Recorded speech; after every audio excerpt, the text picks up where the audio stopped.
тоҷикистонро бо натиҷагирӣ аз муҳимтарин рӯйдодҳо ва тадбирҳои беҳдоштӣ дар мамлакат манзури шумо мегардонем.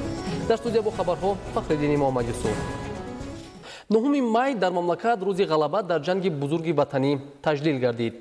ғалаба дар ҷанг маҳз бо шарофати дӯстии халқҳо ва миллатҳои собиқ иттиҳоди шӯравӣ ба даст омад, ки ҳақиқати тарихӣ аст. мардуми шарафманди Тоҷикистон низ баробари халқҳои дигар ба муқобили фашизм дар ин ғалабаи бузурги таърихӣ саҳм гузоштааст. дар муҳорибаҳои ҷанг дар солҳои 1941-1945 бештар аз 300 000 фарзандони тоҷик иштирок намуда 92 000 нафари онҳо қурбон шуданд. 9 май асосгузори сулҳу ваҳдати миллӣ, пешвои миллат, президенти ҷумҳурии Тоҷикистон муҳтарам Эмомалӣ Раҳмон ба ифтихори 75-солагии рӯзи ғалаба дар ҷанги бузурги ватании солҳои 1941-1945 дар пояи лавҳаи ёдгории боғи ғалабаи пойтахт Гулчанбарг гузоштанд. дар ин маросим президенти мамлакат муҳтарам Эмомалӣ Раҳмонро раиси маҷлиси миллии маҷлиси олии ҷумҳурии Тоҷикистон, раиси шаҳри Душанбе муҳтарам Рустами Эмомалӣ ҳамроҳӣ намуданд. нахуст президенти ҷумҳурии Тоҷикистон, сарфармондеҳи олии қувваҳои мусаллаҳи ҷумҳурии Тоҷикистон муҳтарам Эмомалӣ Раҳмон барои поздоштани хотираи афсарону сарбозон ва ҳамаи онҳое ки ҷони худро дар ҷанги бузурги ватанӣ нисор карданд, дар назди оташи ҷовидон Гулчанбарг гузоштанд. дар ин маросим ҳамчунин аз номи маҷлиси миллӣ ва маҷлиси намояндагони маҷлиси олии ҷумҳурии Тоҷикистон муҳтарам Рустами Эмомалӣ, аз номи ҳукумати ҷумҳурии Тоҷикистон сарвазири мамлакат муҳтарам Қоҳир Расулзода, аз номи қувваҳои мусаллаҳи кишвар вазири мудофиа Шералӣ Мирзо ва роҳбарони дигар сохторҳои қудратии ҷумҳурии Тоҷикистон, аз номи корпусҳои дипломатии муқими шаҳри Душанбе сафири фавқулода ва мухтори Федератсияи Россия дар Тоҷикистон Фролов Лякин ва пойгоҳи ҳарбии 201 Федератсияи Россия дар Тоҷикистон ба хотири қурбониёни ҷанг гулчанбарҳо гузошта шуд. мегузорем ба шарҳи мавзӯи дигар. дар доираи ҳамкориҳои самарабахш байни Тоҷикистону Узбекистон ва муносибатҳои дӯстонаи сарони ду давлат асосгузори сулҳу ваҳдати миллӣ, пешвои миллат, президенти ҷумҳурии Тоҷикистон муҳтарам Эмомалӣ Раҳмон ва президенти ҷумҳурии Узбекистон муҳтарам Шавкат Мирзиёев барои пешгирӣ аз паҳншавӣ ва муолиҷаи гирифторони бемории сироятии коронавирус дар Тоҷикистон ҷониби Узбекистон ҳамчун кӯмаки башардӯстона ба Тоҷикистон 144 контейнери сайёри тиббӣ дастрас намуд. дар ин замина ҳамзамон аз ҷониби ширкати ҳавоии Узбекистон ҳавоиёлларӣ тариқи хатсайри махсус ба ҷумҳурии Тоҷикистон маводи дороворӣ, таҷҳизот ва дигар лавозимоти тиббӣ ворид гардида, ҳамчунин 8 нафар табиб аз ҷумҳурии Узбекистон барои табодули таҷриба ба ҷумҳурии Тоҷикистон омаданд. гузориши ҳамкорони мо дар ин хусус.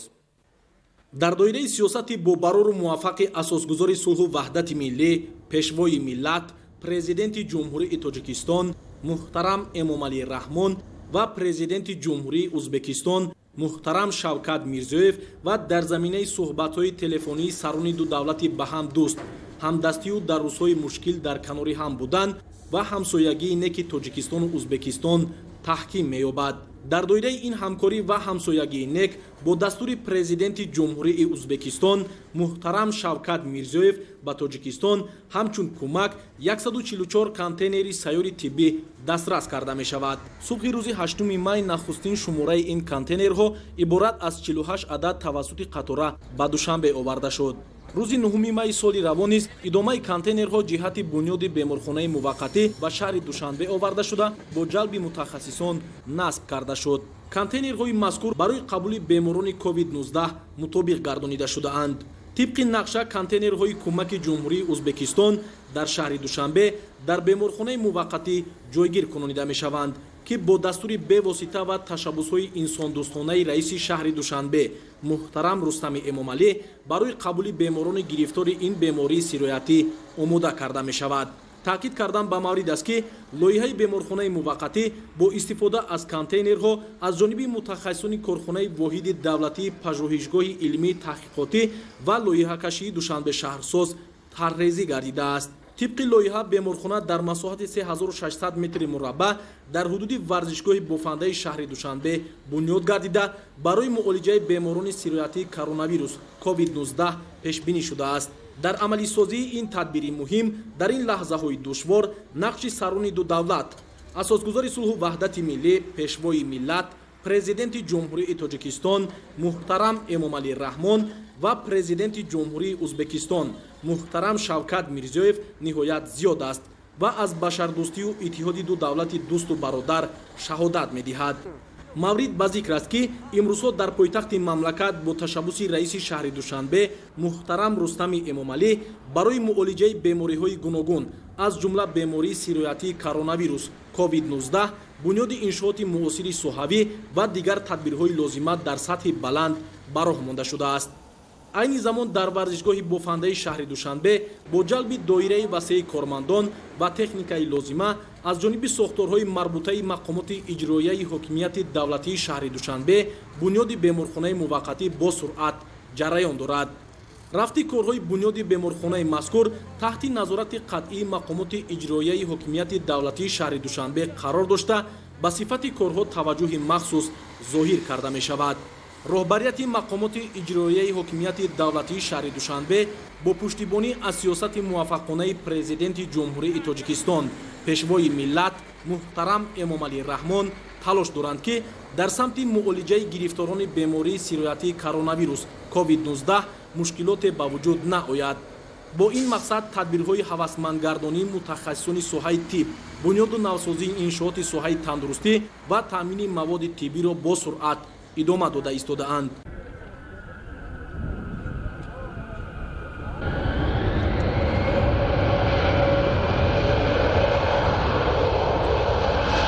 дар заминаи муносибатҳои дӯстона байни ҷумҳурии тоҷикистон ва ҷумҳурии ӯзбекистон ҳамкориҳо дар ҳамаи самтҳо аз ҷумла дар соҳаи тандурустӣ густариш пайдо намуда баҳри пешгирӣ аз паҳншавии бемориҳои сироятӣ аз ҷумла коронавируси нав муборизаи дастаҷамона бурда мешавад.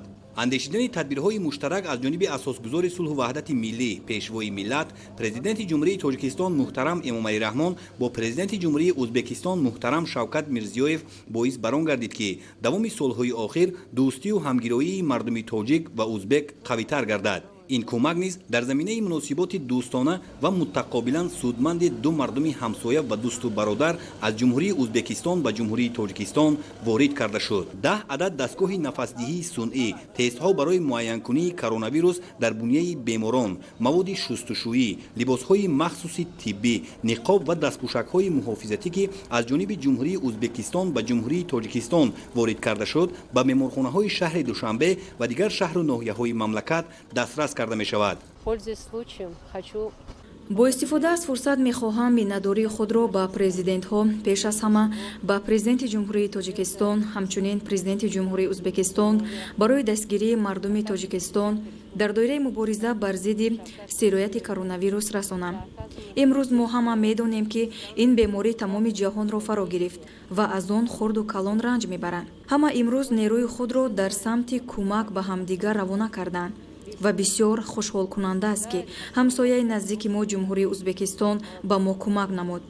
имрӯз мо кӯмаки башардӯстона ба монанди дастгоҳҳои тиббӣ, маводи доруворӣ, маводи муҳофизати шахсӣ қабул намудем.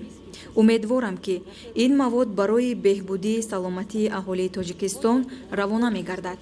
бо истифода аз фурсат мехоҳам миннатдории худро аз номи вазорати тандурустӣ ва ҳифзи иҷтимоии аҳолии ҷумҳурии тоҷикистон ба мардуми дӯсту бародари ӯзбекистон баён намоям. тавассути ҳамин хатсайр ҳамчунин 8 нафар табибон вируссиносони ӯзбек ки дар пешгирӣ ва табобати беморони гирифтори коронавируси нав covid-19 таҷриба доранд ба тоҷикистон омаданд. ба андешаи табибон вируссиносони ҷумҳурии ӯзбекистон ташрифи онҳо ба ҷумҳурии тоҷикистон ва омӯзиши ҳолати кунунӣ дар беморхонаҳои мамлакат барояшон табодули таҷриба хоҳад шуд. мо аз ҷумҳурии ӯзбекистон бо мақсади ғалаба ба даст овардан дар мубориза бо хатари сирояти коронавирус ба тоҷикистон омадем. мо дар ин самт якчанд таҷриба дорем ва мехоҳем инро ба шумо дар миён гузорем. давоми чанд соли охир мебинем ки муносибатҳо байни ҷумҳуриҳои ҳамсояи тоҷикистон ва ӯзбекистон беҳбуд ёфтааст. ба шарофати роҳбарияти олии ду давлат муносибатҳои неки ҳамсоягӣ ба роҳ монда шудааст. дар ин давраи ҳассос мо азм гирифтем ки ба тоҷикистон омада табодули таҷриба намоем ва кӯмаки худро расонем. дар мо ин беморӣ пештар ба қайд гирифта шуд ва мо то ҳадде таҷриба дорем ва мехоҳем дар самти пешгирии бемории мазкур бо аҳолӣ корҳои фаҳмондадиҳӣ гузаронида якҷоя бо вазорати тандурустӣ ва ҳифзи иҷтимоии аҳолии ҷумҳурии тоҷикистон ки бевосита бо роҳбарияти вазорати тандурустии мо алоқа доранд суҳбатҳои онлайн ва видеоконференсияҳо гузаронем. бо мо мутахассисони соҳибтаҷрибаи соҳаи тандурустӣ омадаанд ва кӯшиш мекунем таҷрибаи худро ба ин самт равона сохта дар якҷоягӣ ин бемориро аз байн барем. бо назардошти пештар ба қайд гирифта шудани коронавируси нав дар ҳудуди ҷумҳурии ӯзбекистон назар ба ҷумҳурии тоҷикистон табибони ин кишвар нақша доранд дар баробари дидан намудан аз беморхонаҳои мамлакат ҳамчунин тавассути онлайн бо табибони дигар манотиқи кишвар машварат намоянд. онҳо аз таҷрибаи андӯхтаи худ иброз медоранд ки танҳо бо роҳи риояи гигиенаи шахсию ҷамъиятӣ худдорӣ намудан аз гашту гузори беҳуда дар кӯча дар маҷмӯъ амал намудани шаҳрвандон аз рӯи тавсияи мутахассисон имкон фароҳам мегардад ки ин вабо маҳв карда шавад. аз ҳама табобати беҳтар ва профилактика ин худмуҳофизатӣ мебошад. агар дар мо муҳофизати хуб бошад ва аҳолӣ талаботи табибон ва ҳукумати кишварро риоя кунанд, ман фикр мекунам ки ин вирус ба таври васеъ доман паҳн наменамояд. дар асл коронавируси нави COVID-19 имрӯз ҷомеаи ҷаҳонро ба ташвиш овардааст. ҳеҷ як мамлакате аз паҳншавии он дур намондааст ва таҷрибаҳо нишон дод ки танҳо бо роҳи муборизаи дастаҷамона имкон фароҳам меояд паҳншавии бештари он пешгирӣ ва беморон табобат карда шаванд. ҳукумати ҷумҳурии тоҷикистон ҳифзи солимии ҷомеаро дар меҳвари сиёсати имрӯзаи давлат қарор дода барои пешгирии паҳншавии бемории сироятии коронавируси нав COVID-19 ва муолиҷаи саривақтии беморон тадбирҳои муҳимро амалӣ менамояд. аз ҷониби асосгузори сулҳу ваҳдати миллӣ пешвои миллат президенти ҷумҳурии тоҷикистон муҳтарам Эмомалӣ Раҳмон вазъи имрӯзаи ҷомеа таҳти назорати доимӣ қарор дошта ба тамоми минтақаҳои мамлакат кӯмаки тиббӣ ва хӯрокворӣ равона карда мешавад. аз 10 май бо дастур ва иқдоми бевоситаи пешвои миллат муҳтарам Эмомалӣ Раҳмон ва шаҳру ноҳияҳои вилояти мухтори Кӯҳистони Бадахшон доруворию маводи хӯрока фиристода шуд ки барои беморону табибон ва дигар эҳтиёҷмандон пешбинӣ шуданд. Нуриддини Қурбон ва Баҳодури Ислам гузориш медиҳанд.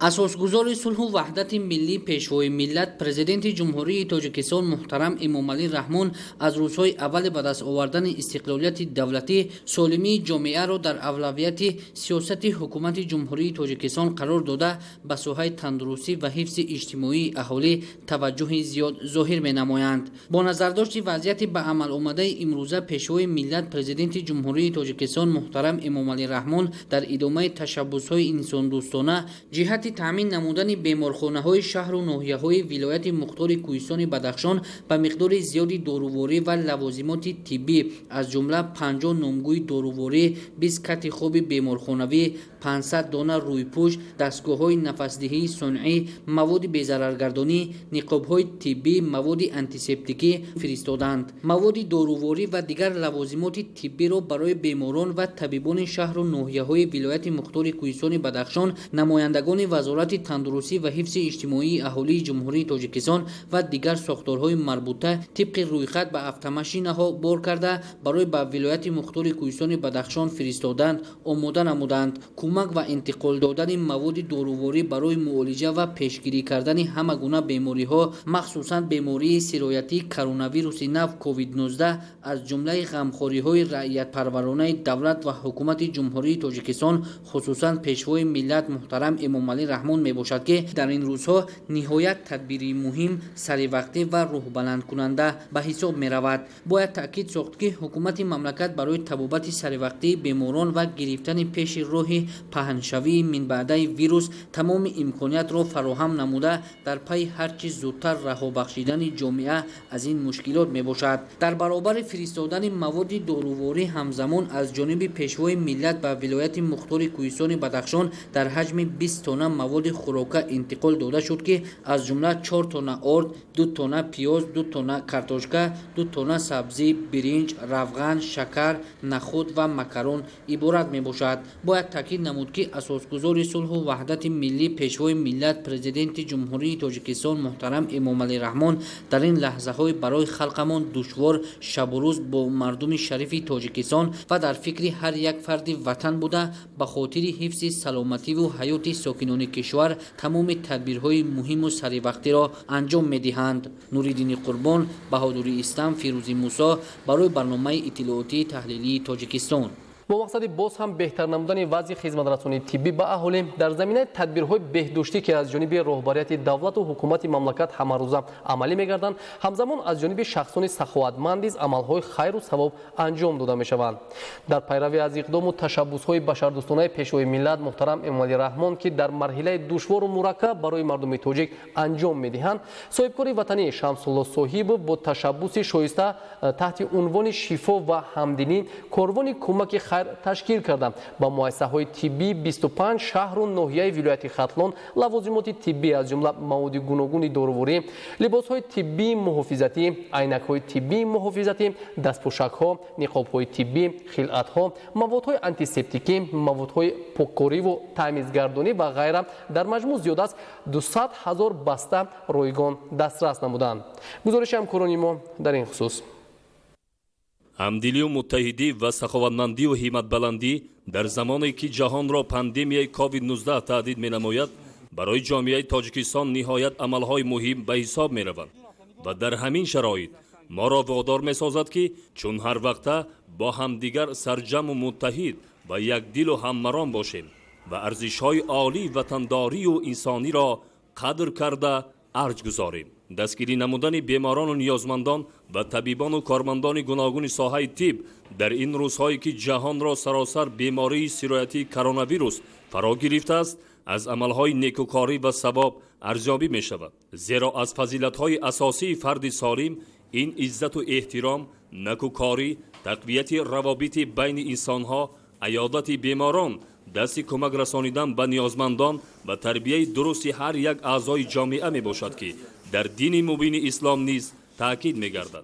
در پرتو همین فضیلت‌های نکوی انسانی با اقدام و تشبس خیرخواهانه صاحبکار وطنی شمس‌الله صاحبوف با 25 شهر و ناحیه‌های ولایت ختلان مواد دارویی و لوازمات ضروری که به همه منطقه‌های مملکت نهایت ضرورند کمک رسانده شد. این عمل شایسته صاحبکار وطنی شمس‌الله صاحبوف از دستور و هدایت‌های اساسگذار صلح و وحدت ملی پیشوای ملت پرزیدنت جمهوری تاجیکستان محترم امامعلی رحمان و دایره اقدام و تشبس‌های بشردوستانه سرور دولت که همیشه در همه روزهای مشکل با مردم تاجیکستانند و پیوسته اظهار امیدواری می‌نماید که در این کار خیر صاحبکاران باننگ و ناموس تاجیک و دیگر شخصان وطن دوست و سخاوت پیشه مثل هر وقت پیش صف و نمونه می‌گردند سرچشمه می‌گیرد. صاحبکاران وطنی ما چقدر اقدام نیک را گرفتند که این در ماه شریف رمضان خیلی کار خوب و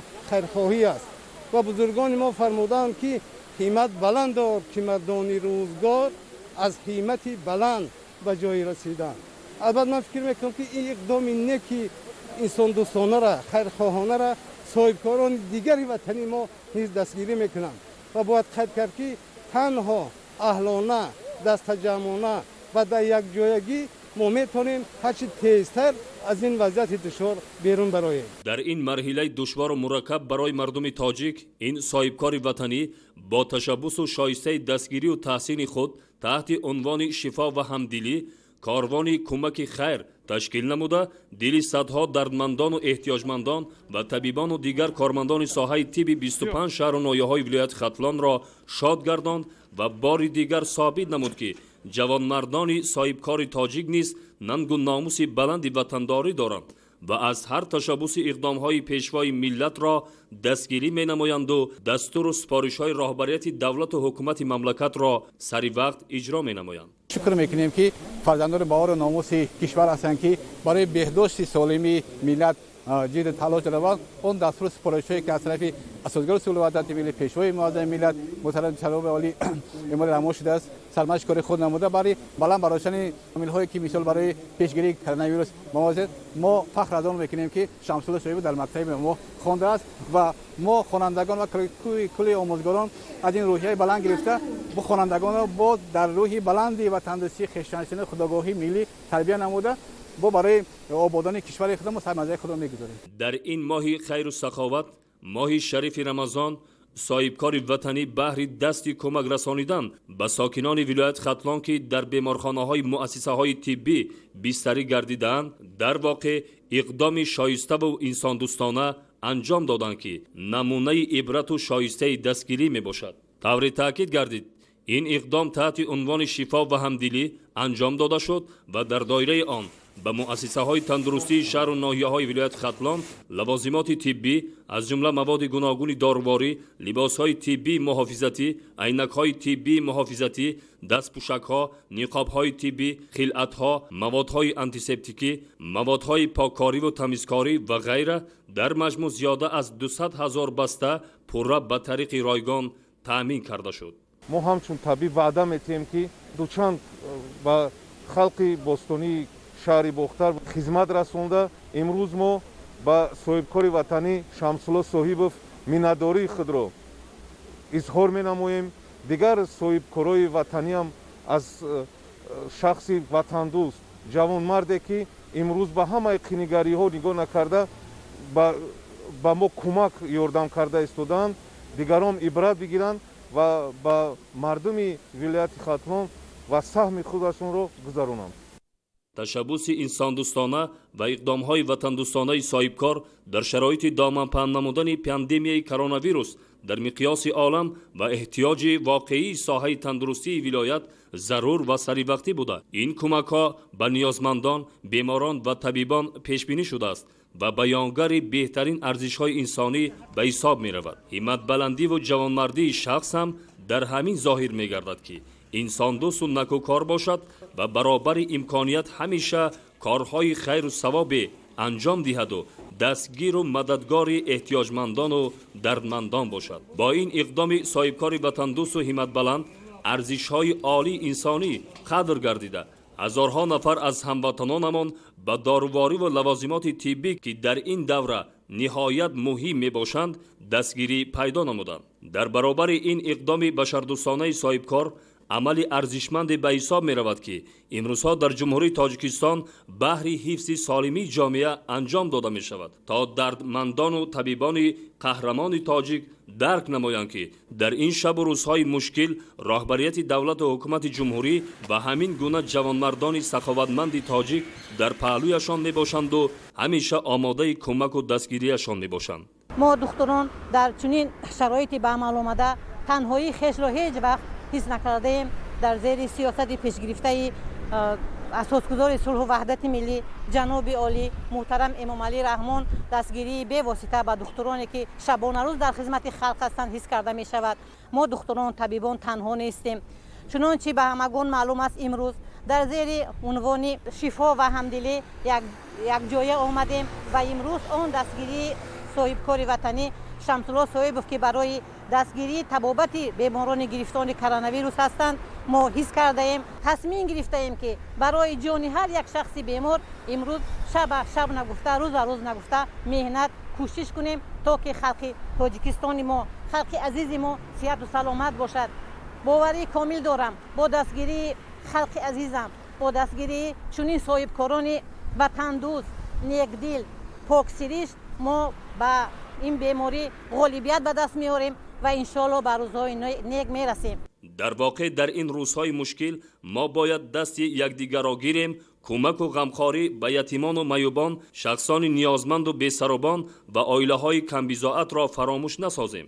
махсусан дар ин шабу рӯзҳо ҳиматбаланд бошем, амалҳои хайру савоб ва эҳсонкориро бештар намоем. ҳамчунин мо бояд табибонро ки имрӯзҳо барои саломатии мардум шабонарӯзӣ заҳмат кашида истодаанд дастгирӣ намоему дардмандонро барои шифоёбӣ рӯҳбаланд гардонем. корвони кӯмаки соҳибкор ки ба 25 шаҳру ноҳияҳои вилояти Хатлон таҳти унвони шифо ва ҳамдилӣ дастрас карда шуд, дар воқеъ ҳар як соҳибкор ва шахсони дигари тавонмандро водор месозад ки дастгиру мададгори дардмандону эҳтиёҷмандон ва табибону кормандони гуногуни соҳаи тиб бошанд, зеро ки ин рӯзҳои мушкил рӯзе мегузаранду ҷавонмардиву ҳиматбаландӣ ва инсондӯстиву накӯкорӣ абадӣ мемонад.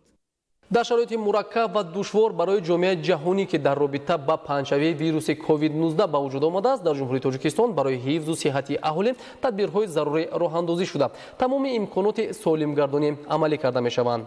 در این مورد امروز با مقصد پیشگیری خروج بیماری‌های سیرایتی در برابر پرزور شدن تدبیرهای نظارتی و کامل‌سازی امکانات خدمت‌رسانی بیمارخانه و مرکزهای سالمگردانی مملکت با تجهیزات معاصر طبی، موادهای ضروری به ضررگردانی با استفاده از شرایط و امکانیت چاره‌های پیشگیری کننده پرزور کرده می شود.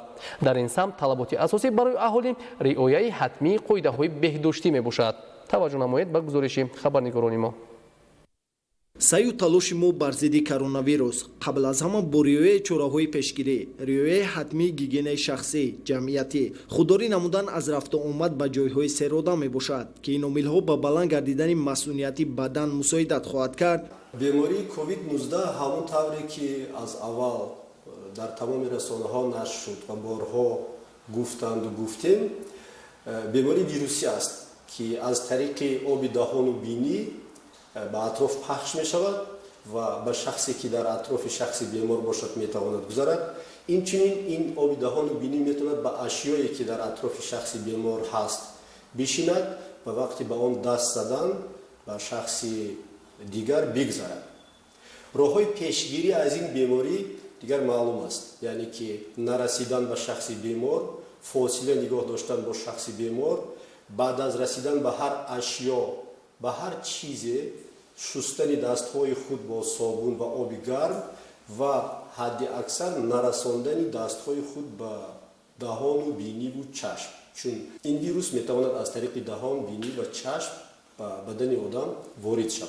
پیشگیری بیماری کووید 19 و مبتلا نشدن به آن از هر شهروند مملکت وابسته است. راه‌های پیشگیری از این بیماری سیرایتی همه وقت تازه بدن، یعنی دستان تازه، آب تازه، خوراکای با صفت، همه یعنی راه‌های پیشگیری بیماری میشد. پیش از همه باید ما طرز درستی دستشویی رو استفاده بریم و هنگام شستن دستان بسیارتر آن میکروب‌ها و میکروب‌هایی که در دست هست آنها یعنی میتوانند که آزاد شوند و شخصان با بیماری سیرایتی دچار نشوند. در این روزها ساکنان برای پیشگیری از بیماری کووید 19 خوردن هر گونه داروها که بیشترشون به سلامتی انسان ضرر دارد استفاده میبرند. شهروندان را ضرور است که به توصیه طبیبان از استعمال مواد داروواری و خودمعالجه خودداری نمایند. به طبیب اولیوی مراجعه کنند. طبیبان اولیوی عادتاً شخصانی با آنها وابسته شده را خوب میشناسند. آنها میدانند که کدام آدم میتواند در خانه با گوشه‌نشینی تمامت گیرد و کدام آدم ها نیاز به بستری دارند. یا حتی همونها باید آدم ها را راهنمایی کنند که برای مراجعت به کامپیوتری توموگرافی کنند یا مثلا به دیگر تشخیصاتی که این مریض را معاین میکند مراجعت کنند. یعنی ضرورتی در حال پیدا شدن علامت های این بیماری فوراً به بیمارستان ها رفتن یا مثلا به کامپیوتری توموگرافی رفتن نیست. این کار باید با توصیه پزشکان اولیوی صورت گیرد و در وقتی که مثلا در روزهای اولی پیدا شدن سیمتوم ها آدم ها به بیمارستان ها یا کامپیوترهای توموگرافی می روند، این یعنی که کامپیوتری کامپیوتری هم می تواند نشان ندهد، چون مهلت اینکوباسیونی این مریضی از 3 تا 1 هفته تا می تواند تا 14 روز حتی باشد. یعنی اون مراجعت کردن میتواند واقعا هیچ چیزی نشان ندهد. هنگام پیدا شدن نشانه ها از ویروس مذکور در بدن خویش حتما به طبیب اولیوی خبر دهند. طبق توصیه طبیبان ساکنان باید با نزدیکان و اطرافیان با دست سلام نکنند و هنگام واخوری از بوسه کردن خودداری نموده با تبسم با اشاره سر یا با سخن سلام گویند. سالفتکا یا مویه های آنتیسپتیکی را هر یک شخص هنگام برآمدن از داخل نقلیات یا بیناها باید همراه داشته باشد و از آن استفاده نماید. با هر نفر فاصله نگاه دارند، از رسیدن به یکدیگر خودداری کنند و در نقلیات جمعیتی و در جای کار و در جای مثلا جاهای جمعیتی و فروشگاه ها وقتی می روند و به اشیا و دسته درها و میز و اینها می رسند، بعد از برگشتن از اونجا حتما دستشون رو بشویند. ё ин маводҳои безараргардон ки ҳозир фаровон дар фурӯшгоҳҳо ҳаст ҳамроҳшон дошта бошанд ва баъд аз расидан ба ҳар сатҳе дасташонро безарар гардонанд. ин мешавад роҳҳои пешгирие ки имкон медиҳад ки одам аз сирояти ин маризӣ